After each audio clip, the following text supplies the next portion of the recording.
राज्यात मोठ्या उत्साहात शिवजयंती साजरी करण्यात आली। पिंपरी चिंचवडमध्ये अभिनेत्री आर्या घारे हिने एक अनोखा उपक्रम हाती घेत शिवजयंती साजरी केली। नाचून नाही तर वाचून साजरी करा असे संदेश देत पिंपरी चिंचवडच्या मोरवाडी चौकात आर्याने शिवचरित्र पुस्तकांच्या प्रतीचे वाटप करून संदेश देत शिवजयंती साजरी केली। नवीन पिढी डीजेच्या तालावर नाचत शिवजयंती साजरी करते, त्यापेक्षा शिवाजी महाराजांचा इतिहास वाचून त्यांच्या शिवचरित्र वाचून ते आत्मसात करून शिवजयंती साजरी करण्याचे आवाहन यावेळी करण्यात आले। आर्याच्या या अनोख्या उपक्रमाची शहरात मोठी चर्चा होत आहे।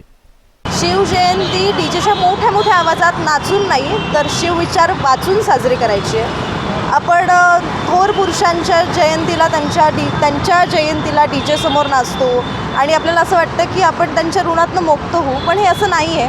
आपण जर त्यांचे विचार आत्मसात केले तरच कुठेतरी आपण एक माणूस म्हणून घडू।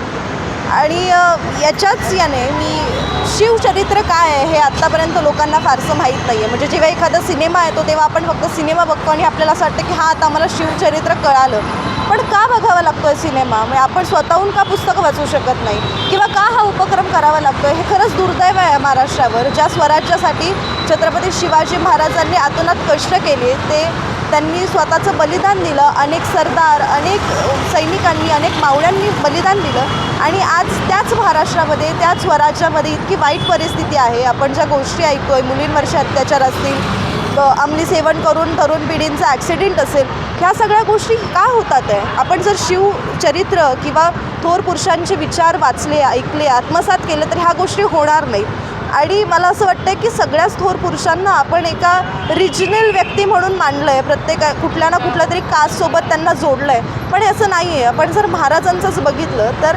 महाराज कहर होते असं सगळंच म्हणतात, पण महाराज कहर होते पण ते वाईट प्रवृत्तीच्या आणि धर्मांग लोकांसाठी। जर महाराज मुस्लिमांच्या जर अपोजिट असते किंवा मुस्लिमांच्या जर विरोधात असते तर महाराजांनी दौलत खानाला त्यांच्या आर्मनीचा प्रमुख नेमला नसता। मदारी मेहदर नावाचा त्यांचा सगळ्यात विश्वासू अंगरक्षक होता। काजी हैदर नावाचा महाराजांचा एक मुस्लिम वकील होता।